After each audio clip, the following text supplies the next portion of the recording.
Salut les pros, Nicolas Cogan, mon business coach. Je suis ravi de vous retrouver dans cette vidéo. On va parler aujourd'hui d'un sujet qui concerne tout le monde, pro, pas pro. Alors, on est tous exposés au changement. On dit souvent que le changement, c'est la seule chose qui est constante dans la vie. Et on n'est pas tous équipés pareil, ou peut-être que si. C'est ce qu'on va essayer de voir dans cette vidéo. Avec pour moi, l'expert numéro 1 en pleine conscience, sur la pleine conscience. On va voir ce que c'est et on va surtout comprendre pourquoi il faut avoir conscience des choses avant de les changer.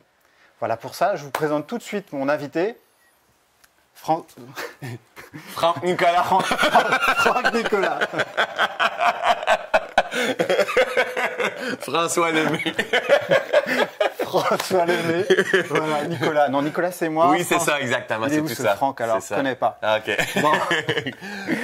Comment vas-tu? Ça va très bien, vraiment. Merci de l'invitation, j'apprécie. Ah, écoute, j'ai profité que tu sois dans notre belle région sur la fin de ta tournée pour qu'on puisse avoir cet espace d'échange tous les deux. Ouais.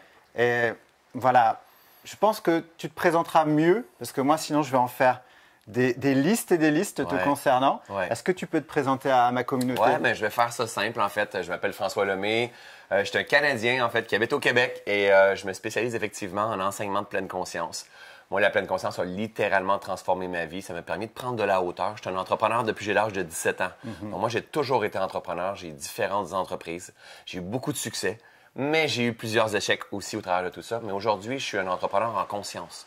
C'est-à-dire que je comprends les causes de mon bonheur, les causes de mes succès. Et j'arrive à comprendre pour moi et pour mes clients aussi les causes des échecs, les causes des résistances et des manques et tout ça. Donc aujourd'hui, je fais de la conférence, des formations, des programmes en ligne et tout ça, et des retraites. Et j'aide les gens à mieux se comprendre, à mieux se connaître, à prendre de la hauteur et à activer leur véritable potentiel, donc avec la pleine conscience. Avec les grandes vérités universelles qu'on retrouve sur cette planète-là, dans la nature en fait. Ben moi, c'est ce qui m'a séduit chez toi dès le démarrage. Ouais. C'était justement, tu vois, cette vulgarisation, cette comparaison à la nature. Donc finalement, tous ces enseignements qui sont universels, ben, tu les prenais comme du bon sens. Ben oui, c'est tu ça. vois, c'était tellement logique. Ouais, exact. Et je vais même t'avouer un truc. La première fois que je t'ai vu en conférence, je suis venu avec un client, j'avais invité un client qui m'avait parlé de toi et l'impact en fait sur tes enseignements, l'impact sur sa vie en fait d'entrepreneur a été réel. Parce qu'il visait un truc. Il avait un objectif qui était peut-être chimérique ou complètement utopiste, qui était de se dire voilà, je vais chercher l'équilibre, après c'est bon. Oui, c'est ça, un coup je vais l'avoir. Hein? Ouais. Et quelque part, c'est un job de vigilance sur ce que tu évoquais. Tout à fait, bravo, c'est exactement ça. Et est-ce que tu peux nous développer un petit peu ça, sur la notion d'équilibre déjà? Oui, et je crois que la majorité des gens qui regardent cette vidéo-là, on est à la recherche de l'équilibre. Hein? On veut tout équilibrer, notre vie personnelle, notre vie de finance, notre vie de couple, notre vie de projet, notre vie d'entrepreneur, puis se dépasser. C'est la santé, le sommeil, les voyages, Mais en même temps, c'est utopique parce que même la nature elle est toujours en changement, en cycle, en expansion, en contraction. Et souvent, je vais dire en conférence, mais l'équilibre n'existe pas. Et les gens sont choqués quand ils entendent ça. Mais qu'est-ce que c'est ça? Et je vais demander, est-ce que vous connaissez quelqu'un qui est toujours en équilibre? Et dans la salle, il n'y a pas personne qui lève la main. La réalité, c'est qu'on est à la recherche de quelque chose qu'on n'a jamais vu sur quelqu'un.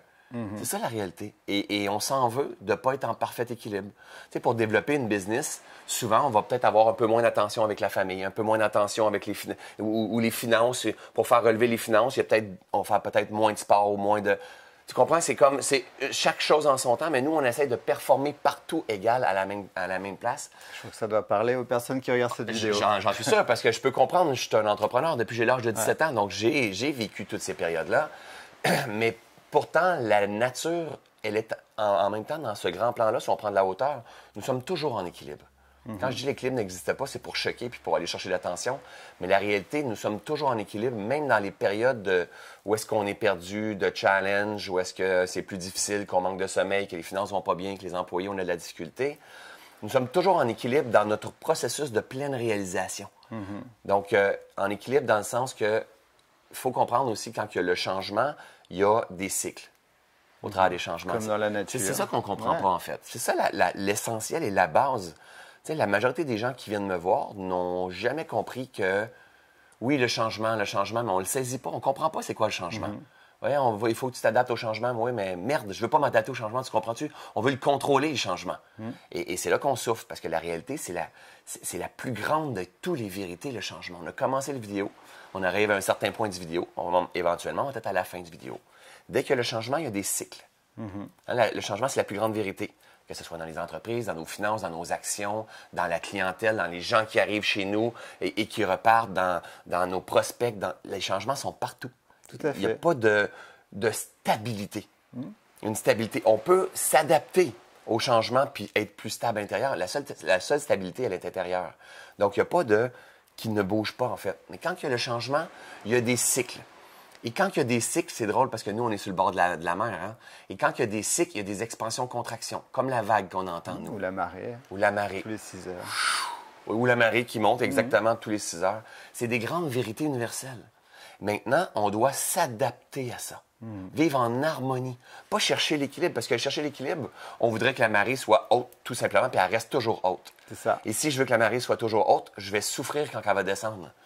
Je le vois chez des clients, par exemple, certaines fois, qui me disent « Nicolas, j'aimerais qu'on engage une conduite des changements parce qu'on va changer de logiciel, on lance une nouvelle ligne de produit, il faut changer complètement le mindset de tout le monde. Ouais. » OK. Quelque part derrière, en fait, les ressources dont on va avoir besoin sont rarement marketing ou autre. Ça va être essentiellement mécanique sur une forme de conscience, tout à fait. Souvent individuelle. Et après, ça se travaille en collectif d'après toi ou pas? Ah ben non, mais on n'a pas le choix. Ouais. On n'a pas le choix. Parce que c'est la gestion du changement, là, ça amène énormément de crises et énormément de résistance dans les organisations, de souffrance au bout de la ligne. C'est ça la réalité. Hein? On est bien d'accord. Et après ça, mais il y en a qui veulent peut-être se pousser, il y a de la résistance. Et ça revient sur le propriétaire de l'entreprise, sur le gestionnaire de l'entreprise, ça revient sur lui. Bien sûr. Et là, tout le monde tombe dans leur souffrance. Ils veulent pas bouger, ils ont l'habitude de leur ancienne méthode, ils veulent pas changer. Et là, ils créent une séparation dans l'entreprise au lieu d'avoir un leader et une organisation qui travaillent ensemble, qui naviguent dans la même direction. Et c'est là que, si on parle de vulgarisation, c'est là que c'est super important d'arriver à expliquer à ton équipe, à ton organisation, qu'est-ce qu'on est en train de faire, pourquoi on est en train de faire tout ça. Et on va avoir besoin de s'adapter. Et souvent, moi, quand je vais faire des conférences, des formations, je vais expliquer que, en fait, c'est pas différent le professionnel et le personnel. C'est la même chose. Il n'y a rien, il y a aucune différence. Ce qui fait qu'aujourd'hui, j'enseigne plus le professionnel parce que c'est la même chose. Donc, deviens un bon humain, c'est clair que tu vas avoir des bonnes affaires. C'est sûr, c'est sûr. Essaye de développer tes affaires, ça ne veut pas dire que tu vas devenir un bon humain. Tu comprends? Je comprends bien la nuance. Exactement. Donc, deviens un bon être humain au niveau personnel de toi et comprends les grandes vérités universelles. Et après, tu vas t'adapter au milieu de tes affaires, au milieu de ta qualité de vie avec toi-même, avec tes enfants et tout ça, avec tes employés. Et comprends qu'il y a de la résistance au changement parce qu'on a la conscience endormie. On ne comprend pas ce qui se passe. Donc, effectivement, moi, je le vois à plein d'endroits, les gens sont en résistance contre l'implantation d'un nouveau logiciel. Donc, imagine quelqu'un qui résiste à un nouveau logiciel dans l'entreprise, à quel point que dans sa vie de tous les jours, il peut résister à plein de choses.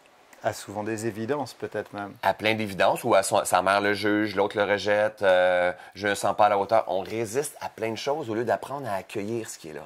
Donc, je crois que ce soit pour changer une direction, une gamme de produits, un logiciel ou tout ça, il faut vraiment emmener une culture de OK, c'est quoi le changement? Si on prend de la hauteur, regarde la vague, regarde le vent, regarde le soleil, regarde les nuages. Aujourd'hui, on ne voit pas le soleil. C'est vrai, temporairement. ça va venir. Oui, ça aussi changera. Ça viendra. Mais en même temps, il est là, mais ça viendra. Donc, temporaire. Mais la nature n'est pas en train de se dire « Merde, on n'est pas en équilibre, ça ne fonctionne pas, ma vie est terminée, je la déteste. » Non, elle accueille temporairement ce que l'on fait comme expérience. Un changement de direction, un changement de logiciel, un changement de gamme de produits ou quoi que ce soit, c'est temporaire. Le changement est temporaire, mais le changement intense est temporaire, mais le changement, il est permanent. C'est la capacité à percevoir les choses, en fait. Oui, à prendre la hauteur. Et avoir l'attitude qui correspond à ça, qui va faire... C'est peut-être ça, justement, les 80% psychologiques et les 20% de méthode, alors que tout le monde se concentre 100% sur la méthode, finalement. C'est ça. C'est cet ensemble, en fait, qui fait sens. Il faut toujours modifier notre approche, prendre de la hauteur, s'ajuster, s'adapter. Puis souvent, je vais dire, au début, c'est génial, on va chercher de la connaissance. Et de la connaissance, sur le changement, sur la psychologie, sur ci, sur ça. Mais si on ne bascule pas plus loin que la connaissance, on reste dans la connaissance. Et la connaissance, ça ne transforme pas. Faut l'implémenter. Oui, exactement. Donc, il faut arriver à comprendre. On va basculer de la connaissance à la compréhension.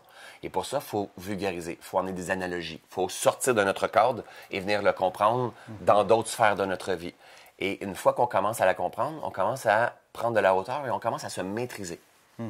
Donc, si on commence à se maîtriser de plus en plus, on va s'observer, on va être vigilant, on va se ramener, on va se calmer, on va dire « OK, c'est un pas à la fois ».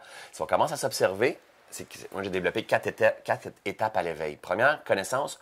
Deuxième, la maîtrise de soi. Et troisième, la libération. On va libérer nos cadenas, nos limitations, nos croyances limitantes, nos perceptions limitantes. Et la quatrième, c'est la manifestation. On va manifester qu'est-ce qu'on veut. Donc, la connaissance, il faut arriver à comprendre pour venir l'intégrer et passer à la maîtrise. La maîtrise va nous permettre de libérer nos résistances. Et la libération va nous permettre de manifester le changement qu'on veut voir.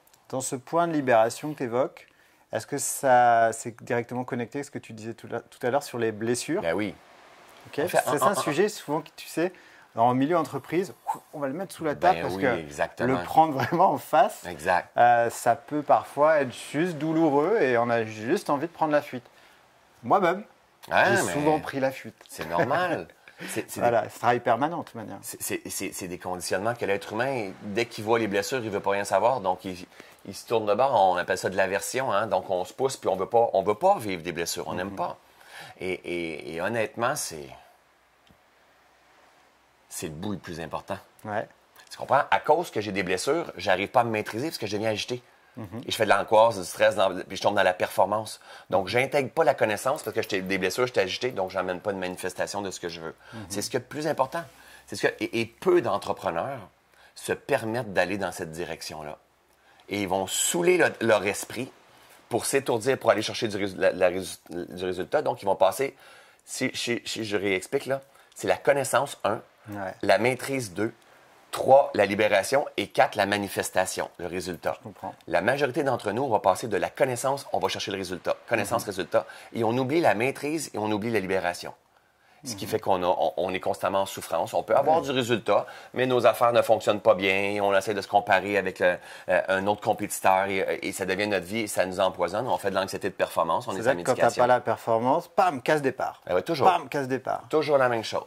Toujours la même chose. Donc, prendre en compte la libération, c'est hyper important. Trahison, rejet, abandon, humiliation, injustice.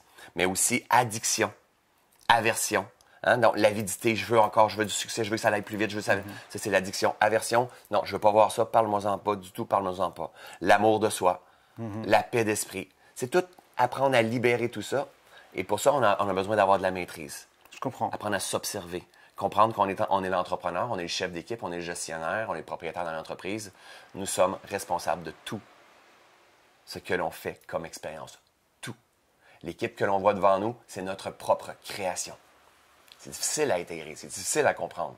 Mais la réalité, même si on veut ou on ne veut pas comprendre cet espace-là, c'est ce qui se passe. Maintenant, plus qu'on va ramener de paix à l'intérieur de nous, plus qu'on va apprendre à se gérer, plus qu'on va être en mesure de bien aider, de bien guider, de bien organiser les autres.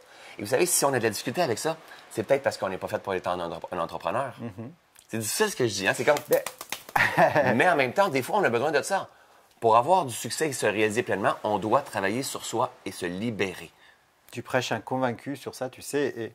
Et la question que je me pose, c'est que toi qui as eu un parcours d'entrepreneur, qui a toujours un parcours d'entrepreneur, mais qui a démarré, c'était dans les espaces verts, hein, c'est ça que tu as démarré? Exactement. Est-ce qu'avec du recul, aujourd'hui, tu dis, mais ça, à l'époque, en fait, j'ai merdé pour telle raison ou... Ben oui. Parce que, pour la petite histoire et pour la communauté Mon Business Coach, tu as fait un burn-out, je crois que ce n'est pas un secret. Non, c'est pas un secret. Et finalement, c'est fondateur, en fait, fondateur là-dedans. Ça a littéralement transformé ma vie. Ouais. C'est moi qui ai créé le burn-out, en fait. Ouais. Par l'ignorance de qui je suis. Et que ce soit un employé, que ce soit ma femme, que ce soit moi, quand on crée un burn-out par l'ignorance de qui nous sommes, par l'ignorance de nos habitudes, de nos comportements, de nos valeurs, de qui nous sommes. Mais j'ai aussi le privilège de faire une faillite, de tout perdre, de me faire saisir ma maison, mon chalet, ma voiture et tout ça. Je l'ai pas volé. Tu comprends? Je l'ai créé. Elle est manifestée par une suite d'habitudes, mais de l'ignorance de mes comportements, de mon énergie, de qu'est-ce que je semais constamment. Je manifestais le manque dans ma vie, la peur de ne pas avoir assez de travail, la peur de... C'était pas juste une question de dépenses, c'était le manque, c'était des habitudes de vie, l'insécurité, tout ce que l'on fait comme expérience, nous sommes créateurs de cette expérience-là, on le manifeste. Mais à ce moment-là, j'ignorais. Oui, je comprenais l'attraction, puis je comprenais le développement personnel, puis une question de positivisme, puis d'avoir un mindset d'excellence, puis de... Mais oui, mais ça libère pas ça. Ça libère pas ça. C'est d'avoir de l'attitude, de la connaissance, puis après ça, on veut matérialiser, mais ça libère pas. Donc, je prêche complètement le principe de responsabilité. Et la beauté, le moment où tu comprends le principe de responsabilité, wow! Là, tu commences à avoir une entreprise qui est l'extension de toi. Et non, toi, tu es l'extension de l'entreprise. Tu es aligné, quoi. Tu es en alignement, ce que moi j'appelle la cohérence. Et à ce moment-là, tu es en train de manifester les bons clients, les bons employés, les bonnes personnes qui travaillent dans ton équipe. Et là, la vie est remplie de sens et de conscience. Et là, tu fais comme wow. Mais tu vas accueillir que ça se peut de temps en temps, tu as un client particulier. Il vient te faire grandir. Ça se peut de temps en temps, tu as des employés qui aient envie de partir. C'est correct, ils vivent leur cycle d'expansion-contraction. Puis qu'ils traversent notre vie tout simplement. Ça aussi, il faut comprendre ça. Je pense que pour les personnes qui regardent cette vidéo, parce que on doit se dire les choses, certaines fois, il y a des approches comme ça, qui dans le milieu très corporate, j'ai envie de dire des fois très coincé, de dire qu'est-ce qu'il raconte le gars là? Oui, c'est normal. Tu vois? Et je pense que c'est important peut-être de réécouter certaines fois et puis justement déjà de prendre conscience juste de cet état-là dans ton schéma de vie actuel. Et là, déjà, tu vas commencer à voir certaines vérités pointer le bout de son nez sur ce que tu crées. Tu vois, tu disais semer et ainsi de suite. Tout à fait.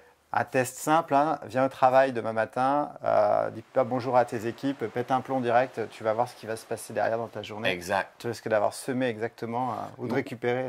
Ou lève-toi le matin puis pose-toi la question. Deux options. Hein. Moi, je me lève le matin, j'ai pas énormément de routine dans la vie. J'en ai, mais pas tant que ça. Et notamment, j'en ai une, et je l'ai fait ce matin. J'ai hâte de voir de quelle façon la vie va m'émerveiller aujourd'hui. Yes. C'est toujours ce que j'ai. Mais qu'est-ce qui se passe, c'est que je suis émerveillé par plein de choses. Mais je peux avoir l'autre option. J'ai hâte de voir quelle espèce de journée de merde que je vais avoir aujourd'hui. De cette façon-là, je vais avoir de la merde. Donc, je pourrais aussi ruminer toute ma journée. Faites le test, si vous voulez. Si vous ne croyez pas à ça, en fait, il faut juste faire le test. Il faut juste avoir un esprit ouvert. Faites le test, puis mettez-vous à voir tout ce qui ne fonctionne pas dans votre organisation. Tout ce qui ne fonctionne pas avec les employés que vous avez, avec les clients que vous avez, avec la vie que vous avez, et observez votre énergie.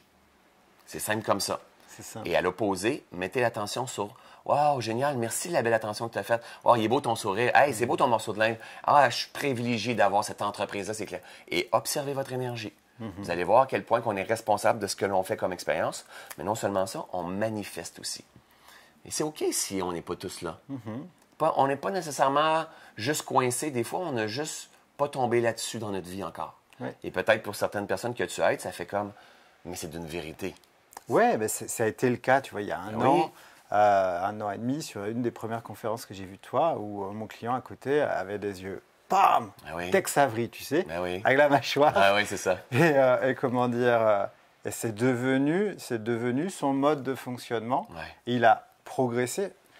Mais sur tellement d'aspects, tu vois, sur tellement d'aspects où il n'était pas forcément écologique envers lui-même, donc forcément, c'était contagieux, notamment pour son équipe. Voilà. Et peut-être sur un spectre même plus large dans ses affaires. Et dès que... Après, c'est un travail sur soi. Après, c'est un job. Hein. C'est un travail d'une vie. D'une vie, Et c'est ça aussi qu'on doit venir saisir. C'est que l'équilibre, on n'ira pas la chercher là-dedans. C'est un travail d'une vie. Expansion, contraction, on va aller le chercher. C'est un travail d'une vie, constamment. Donc, il faut avoir l'humilité pour pouvoir se réaliser pleinement au point de vue de nos affaires et au point de vue de notre vie personnelle. On doit absolument avoir une clé essentielle qui s'appelle l'humilité. Il n'y a rien d'acquis. Et c'est toujours en mouvement et on doit s'adapter aux grandes vérités. Il n'y a pas de top sans flop, c'est ça? Oui, exactement, c'est vrai. Comme la vague. Comme la... Exact. On est d'accord. Maintenant, on doit laisser la vie... On doit apprendre à mourir pour pouvoir renaître et constamment. Que ce soit un changement d'entreprise, de direction, un changement de cadre de gestionnaire ou quoi que ce soit, un changement de gamme de produits ou quoi que ce soit. Il faut accepter de laisser une partie mourir pour pouvoir renaître. Et c'est là, que ce soit le gain financier, mais le gain d'énergie, de vitalité, c'est dans la renaissance. Et pour pouvoir goûter à la renaissance, il faut accepter de laisser partir une partie de nous. Ben, en fait, dans ton livre, Tout est toujours parfait, je mettrai le lien en bas de la vidéo. Ouais. Il y a un petit titre. Et celui-là, il fait tout le sens, Ben en oui. fait. L'art d'accueillir ce qui est. Ouais. Et qu'est-ce qu'on voit dans nos vies, dans les vies professionnelles, dans tous les changements auxquels on est ballotté, tu sais, en permanence, que ça soit fiscal, que ça soit concurrentiel, que ça soit... Enfin, bref, la liste est longue. C'est comment tu vas accueillir ça? Est-ce que tu vas être en résistance à quelque chose, dans tous les cas, tu n'y peux rien pour la plupart des cas. Ouais. Et du coup, tu vas résister, ça va persister. Exactement. Soit à un moment, tu apprends à accueillir les choses Ouais. et à suivre ces enseignements de pleine conscience. Exactement. Finalement. Et c'est pour ça qu'il faut venir observer la nature. Parce que si on enseigne qu'il faut que tu lâches prise, tu sais, le lâcher prise, j'en parle jamais. Je pense que j'ai même pas dit une fois le mot lâcher prise dans mon livre. Hier, en conférence, tu m'as jamais entendu dire le mot lâcher prise. C'est une créature de l'homme. L'homme a créé plein de choses, comme la confiance en soi, comme l'homme a créé plein de choses. Mais la nature, elle accueille tout simplement. Elle est tout simplement. Et c'est pour ça qu'il faut venir comprendre le détachement et l'accueil et l'acceptation en lien avec la nature. Il faut observer la nature faire les choses. Le moment où on va voir comment elle agit la nature, mais c'est ce qu'on doit apprendre à modéliser. Ça doit devenir votre meilleur modèle, la nature. Pas les enseignements que je suis en train de dire, pas les enseignements que Nico est en train de dire, mais plutôt la nature, sa façon de fonctionner. La nature est dans un accueil, une acceptation et un mouvement constamment. Je vais prendre un exemple parce que je viens d'y penser. Là, on est en tout début d'été. Ça ne se voit pas encore. Mais comment dire, l'été, il y a beaucoup de gens sur les plages françaises, notamment sur la côte atlantique, qui se font prendre dans des petits courants, ce qu'on appelle les petites baïnes, tu sais, des courants comme ça. Et en fait, il leur arrive du malheur, ou ils se noient, quand ils vont essayer de ramer, de nager, de sortir de cette situation contre le courant. Et quand tu prends de la hauteur et que tu vois le cycle de ces courants côtiers, ils font des boucles. Ils t'envoient au large et ils te ramènent au bord. Exact. C'est toujours ça. Tu vois, c'est la nature, c'est exactement ce que tu es en train d'évoquer depuis tout à l'heure. Go with the flow. Laisse-toi aller. Exactement, c'est ça la vie. Après, il y a une technique, si jamais tu es vraiment en danger dans l'eau, parce qu'il faut quand même donner les choses, si tu n'as pas le temps de faire tout le tour, ou qu'il va faire nuit, tu peux nager en biais du courant, c'est ça. Mais jamais face au courant, parce que là, tu vas t'épuiser, tu vas résister. Et voilà. Et la question à se poser, c'est si vous êtes honnête envers vous et vous vous regardez dans le miroir, honnêtement, là, est-ce que vous avez l'impression d'être épuisé, d'être fatigué? C'est ça qu'il faut observer. C'est ça qu'il faut se regarder dans le miroir et se dire la vérité. Est-ce que j'ai l'impression de nager en contre-courant contre la vie, contre mes employés, contre les clients, puis sortir mon épingle du jeu, puis comment je vais faire que... Si oui, il faut peut-être prendre de la hauteur et dire, est-ce qu'il y a une autre façon de vivre? Parce que c'est un signe de folie de répéter toujours les mêmes choses. Donc, est-ce que je peux prendre la hauteur puis apprendre à vivre d'une façon différente? C'est ça que la vie est en train de nous enseigner, en fait. C'est parfait. Tout est parfait dans ce plan-là.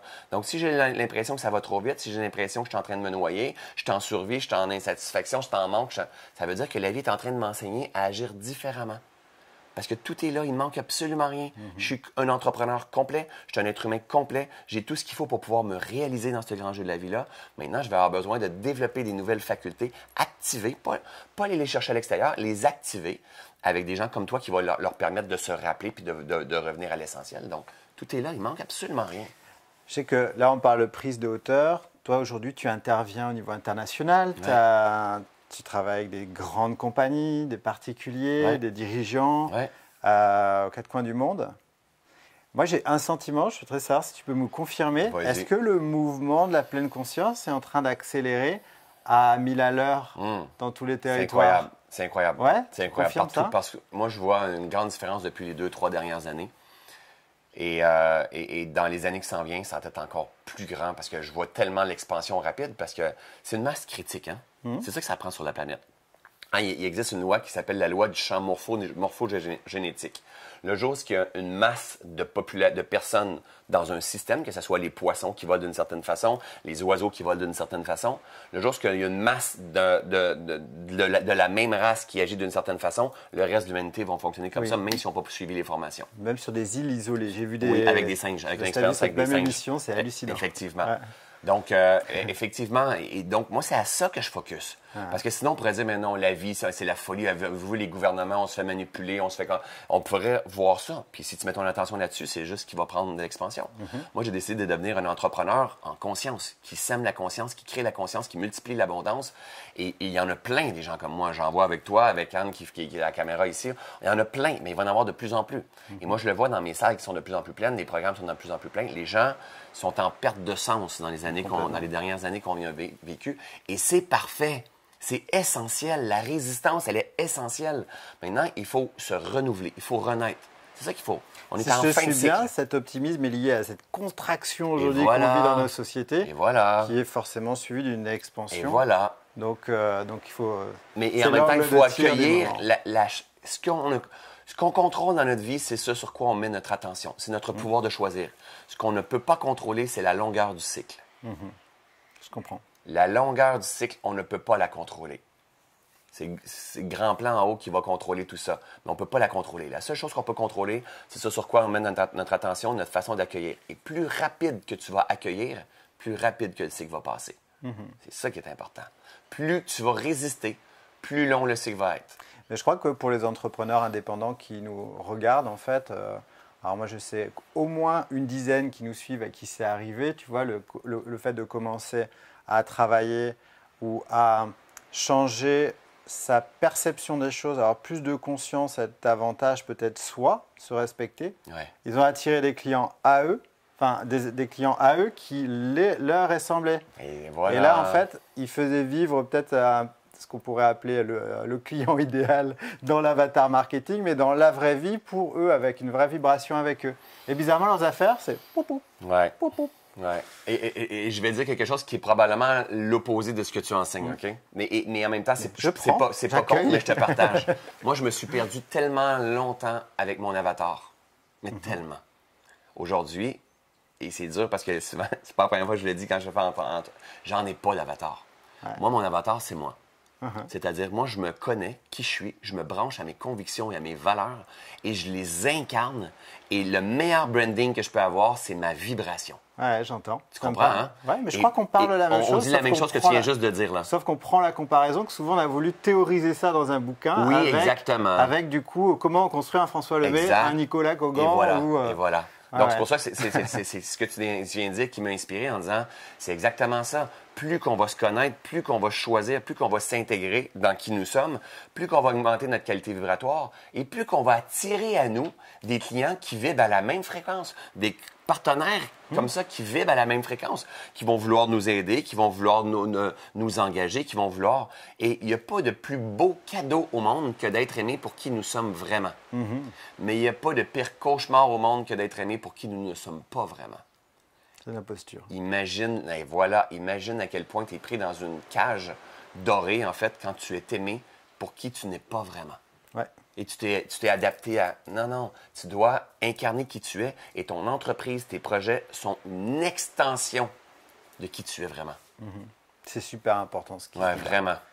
C'est une clé de compréhension que j'aurais aimé faire plus tôt. Ouais, mais c'est OK. J'aurais aimé être exposé peut-être à un message comme ça plus tôt, mais je crois que les choses viennent quand elles doivent venir. Donc, moi, je te remercie vraiment de pouvoir aborder ces thématiques-là sur la chaîne Mon Business Coach parce que moi-même, je constate, si toi, tu vois au niveau national, au niveau international, que les choses sont en train de bouger sur la pleine conscience, moi, je vois bien aujourd'hui les quêtes de sens et les nouveaux repères qui, jusqu'à présent, étaient essentiellement mathématiques, tu vois, dans le monde de l'entreprise. En tout cas, je vais parler pour la métropole et Dom-Tom, pour lesquels je travaille beaucoup. Mais là, on voit qu'il y a des nouveaux paramètres et que l'humain, en fait, s'invite à la fête. D'ailleurs, nous, on ne construit plus aucun business plan ou aucun prévisionnel sans intégrer le bonhomme ou la femme dedans. Voilà, tu parlais rapidement hier sur la vulgarisation des objectifs SMART. Nous, on rajoute toujours un E.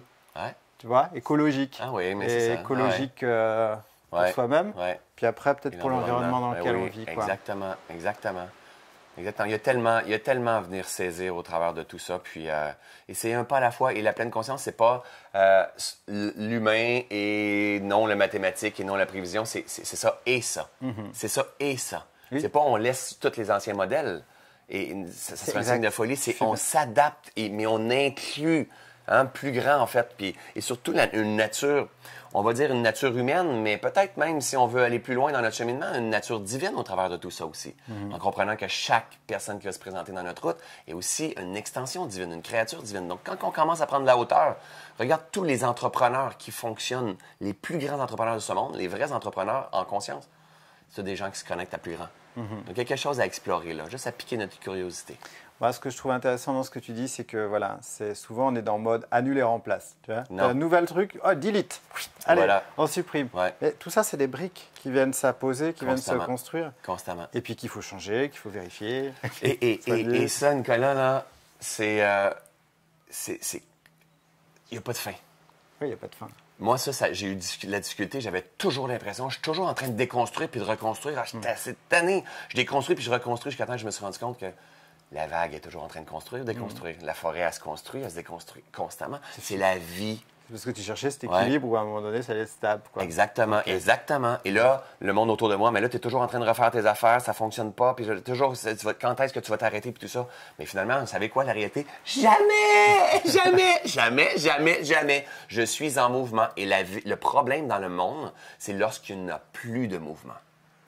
Donc, quand il n'y a plus de mouvement, exemple, un étang, il va putrifier, il va puer, il va pourrir, en fait. Ouais. C'est la même chose dans nos intestins, c'est la même chose dans notre cerveau. Quand il n'y a plus de mouvement dans notre vie, quand il n'y a plus de projet, quand il n'y a plus de mouvement, on meurt. On doit avoir du mouvement. Pas du mouvement pour s'étourdir, juste s'adapter constamment. Surtout si on est un entrepreneur, ça bouge tellement rapidement. On doit avoir l'humilité de prendre la hauteur et de s'adapter avec ce que l'on fait comme expérience en ce moment. Je voudrais te poser une petite question. Allez. Une question à la Tim Ferriss. Ah oui. Ok, elle n'est pas de moi, mais quel est l'achat de moins de 100 € ou 100 $ qui a le plus impacté ta vie ces 6 derniers mois? Ces 6 derniers mois? Si c'est un an, c'est pas grave. Wow. Quel est l'achat? Quelle bonne... Écoute, je vais te dire ce qui vient sans... C'est un thermomètre. OK. Ouais. Et que j'ai payé peut-être 10 €. Et en quoi il a changé? En fait, je prends maintenant des douches froides et des bains froids. OK. Ouais. OK. Et ça me permet de voir où est-ce que je suis capable d'aller pour me permettre de maîtriser mon esprit, pour réactiver une régénération de mon corps. Il y a une foule de facteurs puissants qui est d'ordre de régénération du corps, d'augmentation de l'adrénaline, de la noradrénaline, de la testostérone et tout ça, qui permet à l'esprit de se calmer, au système nerveux sympathique et parasympathique de retrouver sa juste place. Bref, je te dis ça parce que c'est ce qui me vient. Dans mon bain, j'ai mon petit thermomètre et je vais à 6, 7, 8, 9, 10 degrés. Ah oui, et bien. je reste là-dedans pendant 7 minutes de temps et ça a changé ma vie. Ça a changé littéralement ma vie. Là, thermomètre à 2 $ pour faire la cryo maison. Oui, exactement. Okay. Donc, jamais j'aurais pensé dire ça en vidéo. mais oui, c'est ce qui me vient en ce moment-là.